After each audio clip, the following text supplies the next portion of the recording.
Sir, कल वार्तालाप हुई है और काफी लंबे समय से विवाद चल रहा है। कर्मचारी कुछ मांगे हैं और उसके बाद प्रिविलेज मोशन लाने की सरकार ने बात की है। कल जो वार्तालाप हुई, थोड़ा उसके बारे में बताइए, कल क्या हुआ है असल में? हाँ, नमस्कार मुंटा जी। देखिए, शाम के तकरीबन 7 बजे हमें मैसेज आया कि secretary to CM Shri Kanwar ji बुला रहे हैं। तुम उनके कमरे में गए, पांचों एसोसिएशन के लोग, उनसे हमारी चर्चा हुई, विस्तार में चर्चा हुई। फिर कंवर साहब ने हमें आश्वासन दिया कि मैं माननीय मुख्यमंत्री से बात करके आपको समय बता देता हूं। तो उन्होंने फिर माननीय मुख्यमंत्री जी से बात की और माननीय मुख्यमंत्री जी ने कहा है कि आप कल का, यानी कि आज का रोस्ट दें। तो उन्होंने कहा कि माननीय मुख्यमंत्री कहा कि विद इन वीक हम आपको वार्ता के लिए बुला लेंगे। अच्छा, तो अब आप सर एक सप्ताह इंतजार करेंगे? हाँ, अब हम एक सप्ताह इंतजार करेंगे, क्योंकि माननीय मुख्यमंत्री का सम्मान रखते हुए अगर उन्होंने पहल की है, एक कदम, हम तो कहेंगे कि अगर एक कदम माननीय मुख्यमंत्री चलते तो 4 कदम चलने के लिए तैयार है। और हमने निर्णय लिया है, अभी हमारी मीटिंग होगी 1-2 दिन में, टेंटेटिवली हम 23 तारीख को फिर से जनरल हाउस करेंगे अगर हमें वार्ता के लिए नहीं बुलाया गया। यानी 22 तारीख तक आप इंतजार करेंगे? बिल्कुल। 23 से जो है वो जनरल हाउस फिर से जनरल हाउस, और उसके बाद आगे की रणनीति तैयार की जाएगी। ये थोड़ा ये विवाद उपजा क्या है, क्यों उपजा ऐसा विवाद, क्या ऐसी नौबत आन पड़ी? क्योंकि प्रिविलेज मोशन की बात की जा रही है कि जो कर्मचारी नेता जो है कुछ भाषण दिए गए हैं, उन पर प्रिविलेज मोशन ला रही है सरकार, इस पर क्या कहें? देखिए, जहां तक ये विवाद कैसे उपजा, देखो, हमने सिंपल सी गेट मीटिंग की थी, क्योंकि हम वैसे भी हर 6 महीने में एक बार गेट मीटिंग करते हैं। तो लेकिन अभी काफी टाइम से गेट मीटिंग भी नहीं हुई थी और हमारे ऊपर प्रेशर था, क्योंकि कुछ एक जो हमारी मांगे थी, चाहे वो सचिवालय की मांगे थी या ये पूरे जो प्रदेश की मांगे हैं, डीए है, एरियर है, ये इन पे कुछ भी नहीं हो रहा था। जैसे लोगों ने आस लगा रखी थी कि 15 अगस्त को डीए मिला था, हमने भी आस लगा रखी थी। हमने नहीं, माननीय मुख्यमंत्री से आग्रह किया था कि इस बार आप अवश्य 15 अगस्त को कुछ न कुछ कर्मचारी को दे के आना। लेकिन जब देखा कि कुछ भी नहीं मिला कर्मचारी को, फिर कर्मचारी का आक्रोश और बढ़ गया। हमारा भी क्या है कि मुंटा जी, हम लोग चुने हुए होते हैं, यानी कि लोग हमें वोट देते हैं। अब वोट का मतलब कि एक तरह से हम उनके पास जो है ना गिरवी हो गए हैं। अब जैसे हमारे ऊपर प्रेशर पड़ा कि देखिए जी, अब तो आपको बाहर आना पड़ेगा। हमने पहले काफी समझाने की कोशिश की, लेकिन जैसे कि हम चुने हुए हैं तो हमें उनका सम्मान करना पड़ता है, अपने कर्मचारियों का। तो हमने सोचा कि ठीक है, हम एक गेट मीटिंग करेंगे। तो 21 तारीख को हमने गेट मीटिंग की, लेकिन उसमें हो सकता है कुछ एक शब्दावली ठीक नहीं रही होगी। लेकिन और जो जहां तक मेरा संबंध है, तो मैंने कोई ऐसी उसमें कोई बात नहीं कही थी। अच्छा, जनरल हाउस हुआ, लोग काफी भारी मात्रा में लोग बाहर आए थे उस दिन, और सचिवालय के क्या और दूसरे डिपार्टमेंट के लोग भी यहाँ इकट्ठे हो गए थे। तो लेकिन 22 तारीख को क्या होता है कि किसी की तरफ से हमारे खिलाफ कोई एक बयानबाजी आती है, उससे कर्मचारी और बढ़ गए कि भाई ये तो बड़ी गलत बयानबाजी है। इस पे हमने भी फिर अपने कर्मचारी को समझाया, देखिए जो हो गया, लेकिन कर्मचारी ने हमारे ऊपर दबाव डालना शुरू कर दिया कि नहीं, हम पुतला फूकेंगे, हम घेराव करेंगे। हमने इससे पहले माननीय मुख्यमंत्री तक के पुतले फूके, लेकिन हमने उनको समझा बुझवा के हमने कहा ठीक है, हम पुतला नहीं फूकेंगे, लेकिन जो हमारा जनरल हाउस आज होने वाला है 23 तारीख को 1:30 बजे, उसमें हम अपनी स्थिति स्पष्ट कर देंगे। फिर हुआ भी वैसा ही। जब 1:30 बजे हम जनरल हाउस करने लगे तो वहां देखा तो लोगों में तो बहुत ही आक्रोश था और बहुत भारी जनता जो ना सामने थी। तो उस वक्त फिर जो ना शायद कहीं शब्दावली में कोई गलती हुई होगी तो हो गई, लेकिन उसके बाद पता चला अगली बार फिर से सरकार की तरफ से किसी ने हमें कर्मचारी को कह दिया कि ये तो गुंडे हैं, मवाली है। लेकिन हम फिर भी चुप रहे कि भाई चलो कोई बात नहीं, हमने सोचा इस विवाद को सुलझाया जाए। लेकिन उसके बाद एक बार फिर से हमारे ऊपर जब पता चला कि हमारे ऊपर प्रिविलेज मोशन लाया गया है, जब प्रिविलेज मोशन लाया तो उसके बाद तो और कर्मचारी अब भड़क चुके हैं। अब तो पूरे प्रदेश के कर्मचारी, पेंशनर क्या, आम जनता भी आज की डेट में देखो जाए तो हमारे साथ है। तो अब 22 तारीख तक आप वेट करेंगे, 23 तारीख को फिर आपका फिर से जनरल हाउस होगा? बिल्कुल, निश्चित तौर से टेंटेटिवली, मैं एग्जैक्ट डेट नहीं बता सकता हूं। अगर वार्ता के लिए नहीं बुलाया तो हमारा प्रयास रहेगा हम 23 तारीख को जनरल हाउस करेंगे। लग रहा है आपको वार्ता पे बुला लेंगे? नहीं, हाँ बिल्कुल बुलाएंगे। तभी देखिए, हमेशा आदमी को पॉजिटिव रहना चाहिए और हम भी सकारात्मक दृष्टि से चलेंगे। शायद हमें बहुत जल्दी माननीय मुख्यमंत्री बुला लेंगे। जो प्रिविलेज मोशन की बात की जा रही है, कितने वर्ष हो गए आपको भी यहाँ पर सेवाएं देते हुए? कभी ऐसा हुआ पहले प्रिविलेज मोशन लाया गया हो कर्मचारी के खिलाफ? देखिए मुंटा जी, हिमाचल के इतिहास में अभी तक कभी भी किसी भी चुने हुए कर्मचारी नेता के खिलाफ प्रिविलेज मोशन नहीं आया है, जहां तक हमारी जानकारी है। आपको मेमो भी जारी हुआ तो जवाब दे दिया? मेमो को हमने जवाब दे दिया है। कब दे दिया मेमो का जवाब? मेमो का जवाब तो मुझे लगता है 10 तारीख को हमने दे दिया था, 11 तारीख को उसमें हमने क्या दे पूछा दिया। गया था उसमें? तो उसमें ये कहा कि आपने आपकी जो शब्दावली वो ठीक नहीं थी, तो उसमें जो भी हमारा कंडक्ट ठीक नहीं था, सीसीए कंडक्ट के रूल के खिलाफ आप कर नहीं सकते, जबकि ऐसा नहीं है। जो चुने हुए होते हैं उनको अपनी आवाज बुलंद करने का पूरा वो दिया प्रावधान है। हमें पूरी तरह से स्वतंत्रता है अपनी आवाज को बुलंद करने के लिए, अपनी आवाज को उठाने के लिए, अपनी बात को रखने के लिए। जो अन्य कर्मचारियों के वो बने हुए संघ बने हुए, उनका भी समर्थन मिल रहा है आप लोगों को? हाँ, ये बात मैं अभी जरूर बता देना चाहता हूँ। कल शायद मिस्टर चौहान गुट है एक, वीरेंद्र चौहान, वो लोग भी माननीय मुख्यमंत्री से मिले और उनने पहली शर्त रखी कि ये जो विक्टिमाइजेशन है ये बंद की जाए। सबसे पहले ये जो प्रिविलेज मोशन है और इन कर्मचारी को जो मेमो दिए गए हैं ये वापस लिया जाए।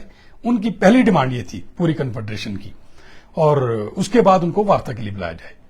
तो फिर वो हम लोगों से भी मिले, तो हमारे को उन्होंने अवगत कराया इस बात से, और उन्होंने हमारे को आश्वस्त किया है कि अगर आप कल का जनरल यानी कि आज का जनरल होस्ट नहीं करते हैं, उसके बाद अगर आपको वार्ता के लिए नहीं बुलाएंगे तो पूरा कन्फेडरेशन खुले तौर से हमारा समर्थन करेगा और हमारे साथ हमारे जो भी जनरल होस्ट या जो भी हमारी हो उसमें भाग लेगा। कल वार्तालाप के लिए आपको खुद बुलाया गया था कि आप गए थे वो करने वार्तालाप, किसी तरीके से आगे बढ़े बातचीत?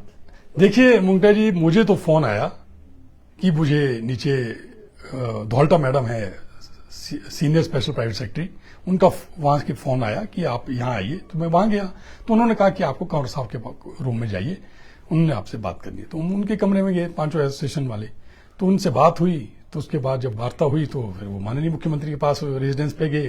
फिर वहां से उन्होंने मुझे कॉल किया कि माननीय मुख्यमंत्री कहा कि आप आज का जनरल स्थगित कर दो, हम आपको बहुत शीघ्र वार्ता के लिए बुला लेंगे। तो जो विवाद चल रहा है डीए जैसे विवाद उपजा था, हालांकि बहुत सारी चीजें और भी है यहाँ पर, आपने कहा कि कुछ पद खाली चल रहे हैं सेक्रेटरीट के अंदर भी, क्या लग रहा है? क्योंकि 15 अगस्त को आप आस थी आपको कि डीए की किस्त एक मिल जाएगी, अब लग रहा है कि अब क्योंकि बहुत नजदीक दिवाली आने वाली है, दिवाली में किस्त जारी हो जाए तो थोड़ा सा कर्मचारियों को राहत मिलेगी?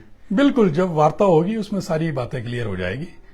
अगर पैसे की कमी है खजाने में तो उस पर भी बात हो सकती है, लेकिन कर सकते हैं आप दिवाली के बाद भी? नहीं चले, वो तो वार्ता में होगा, जो भी होगा क्या होता वार्ता में निकल के क्या आता है। पहले आप वार्तालाप चाह रहे हैं? बिल्कुल, पहले हम वार्तालाप चाह रहे हैं, उसके बाद जो डीए है, एरियर है, उस पर बात होगी। ये प्रिविलेज मोशन वगैरह ये भी आपकी रहेगी एक शर्त? नहीं, वो तो होगी। देखिए, जब भी वार्ता होगी पहली शर्त तो यही होती है कि जो प्रिविलेज मोशन या मेमो है इसको पहले वापस लिया जाए, तभी सौहार्दपूर्ण माहौल में बात हो सकती है ना। एक तरफ अगर आप हमारे ऊपर कार्रवाई करते रहेंगे, दूसरी तरफ हम आपसे वार्ता करें कि ठीक है हम मान जाते हैं, आप इतना डीए दो, वो तो नहीं हो सकता ना। क्योंकि जो हुआ है किसके पीछे हुआ है, हम डी और वो मांग रहे थे, उसी कारण हमारे ऊपर जो है ना ये सारे मेमो, हमारे ऊपर ये चार्जेस लगाए गए हैं। तो पहले तो निश्चित तौर पर जनरल हाउस हुआ था, बहुत सारी बातें ऐसी भी आ रही थी सामने कि जो सीएम साहब है उन तक सही सूचना नहीं पहुंचाई जा रही है, बीच में जो अधिकारी है, बड़े अधिकारी है, वो कहीं ना कहीं गुमराह करने की कोशिश कर रहे हैं। तो आपको लगता है कि इस तरीके से जो बात पहुंचनी चाहिए सीएम साहब तक वो नहीं पहुंच रही है, और एक जो आईना है वो कुछ अलग दिखाया जा रहा है कर्मचारियों से रिलेटेड, डीए और एरियर से रिलेटेड? बिल्कुल, ये जो कम्युनिकेशन गैप आया है ये इसी का कारण है। क्योंकि अगर इनके पास कोई अच्छा कर्म अधिकारी होते या कोई इनके जो भी सलाहकार है वो होते, ओएसडी है या सलाहकार है या इनके जो अधिकारी हैं, अगर वो उनको फैक्चुअल पोजीशन बताते तो मुझे नहीं लगता कि ये विवाद इतना ज्यादा बढ़ता। इनके पास जो सही स्थिति है वो नहीं दी जा रही है। मुझे तो लगता है जो ये सीआईडी है ये भी कहीं ना कहीं फेलियर है, इनका भी फेलियर है। मैं आपको बता देना चाहता हूं, आज इस हमारे आंदोलन में पूरे प्रदेश के पेंशनर यानी कि 2-2.5 लाख पेंशनर, पूरे प्रदेश के कर्मचारी यानी कि ये भी 2-2.5 लाख है, उनके साथ साथ आम जनमानस भी हमारे साथ जुड़ा है। क्योंकि जब से ये मेमो देना शुरू किया इन्होंने या प्रिविलेज मोशन, मुझे तो लगता है सीएम साहब को तो मालूम नहीं होगा प्रिविलेज मोशन आ गया होगा। मुझे तो लगता है सीएम साहब को यह भी मालूम नहीं होगा कि हमको मेमो दिया गया। क्योंकि आज तक कभी भी हिमाचल प्रदेश के इतिहास में, जहां तक सचिवालय की बात है, गेट मीटिंग के लिए मेमो नहीं दिया गया कर्मचारियों को। मैं आपको एक बात बताता हूं, एक बार पूर्व मुख्यमंत्री स्वर्गीय वीरभद्र सिंह जी ने कर्मचारियों पे प्रोफेशनल टैक्स लगा दिया था 50 रुपए, वकीलों पे, डॉक्टरों पे और कर्मचारियों पे भी। हमने पहला हल्ला यहाँ पे बोला, गेट मीटिंग की, उसके तुरंत 1-2 घंटे के बाद जो उनके साथ उनके एडवाइजर थे, उनके जो प्राइवेट सेक्रेटरी थे, उन्होंने हमारे को बुला दिया और हमारे को मुख्यमंत्री महोदय के पास ले गई। और मुख्यमंत्री बोले, ये तो कहते रोष व्यक्त कर रहे, कहते आपने क्यों लगा दिया, कि ये कोई प्रोफेशनल थोड़े ना है। जब हमने अपनी बात माननीय मुख्यमंत्री के पास रखी, तत्कालीन माननीय मुख्यमंत्री पास रखी, उनके समझ में आ गया और उन्होंने उसी टाइम वो विड्रॉ कर दिया। लेकिन आज यहाँ क्या हुआ, जब जनरल हाउस हुआ, एक हो गया, तो किसी ने भी, मुझे नहीं लगता कि माननीय मुख्यमंत्री को अवगत कराया होगा। ये स्थिति खराब हो सकती है सचिवालय की। यहां से पूरे प्रदेश को एक मैसेज आता है कि सचिवालय जो है कर्मचारी सरकार का दिल होता है। अगर प्रदेश के कर्मचारी सरकार की रीढ़ की हड्डी है तो सचिवालय जो है सरकार का दिल है। अगर आप दिल में ही छेद कर दोगे तो कैसे चलेगा? अगर दिल ने धड़कना बंद कर दिया तो क्या होगा?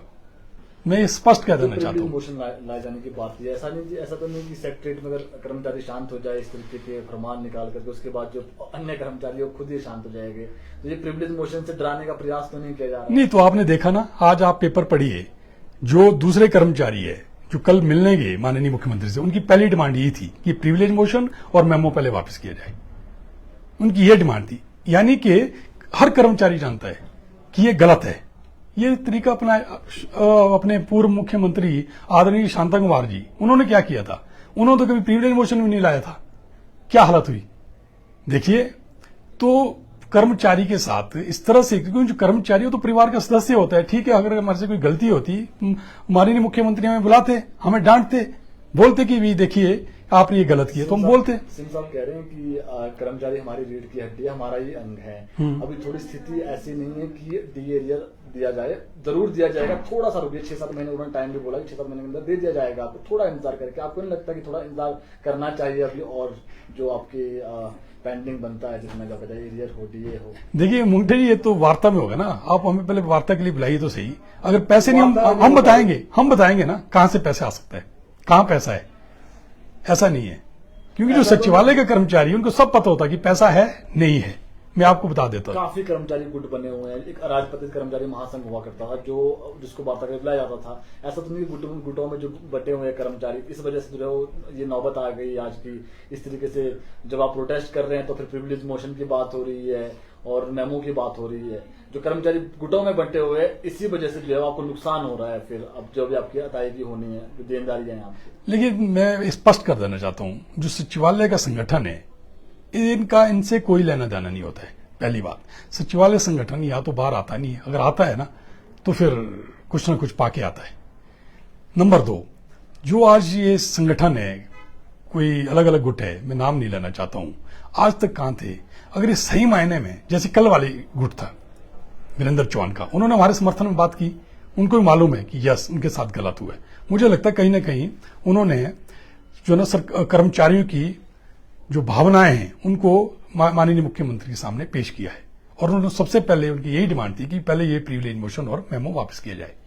उसके बाद उन्होंने अपना डिमांड चार्टर सौंपा। लेकिन जो बाकी गुट है, उन्होंने तो कभी ये तक नहीं कहा कि यहाँ ये जो डीए, हमारे को डीए मिलना चाहिए या हमारे को एरियर मिलना चाहिए, है ना। अगर वो अपने हक के लिए नहीं लड़ सकते हैं, क्या वो सिर्फ इसीलिए कर्मचारी नेता बने कि उनको मान्यता दी जाए?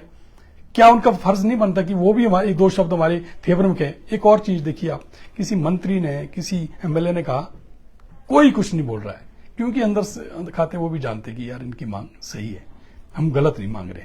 तो 22 तक आप इंतजार करेंगे, फिर 23 से अगर नहीं आपको बात बिल्कुल आप कह रहे हैं कि पॉजिटिव वे में है। हाँ, तो हम तो चाहते हैं कि हाँ बुलाएंगे, तो फिर 23 से हाँ नहीं, देखो हमें पूरी उम्मीद है कि माननीय मुख्यमंत्री बुलाएंगे, है ना, और बैठ के सारी बातें स्पष्ट हो जाएंगी, क्लियर हो जाएंगी। जो हमारी डिमांड है उस पर भी वो निश्चित तौर से जो ना गौर फरमाएंगे और उनको पूरा करेंगे।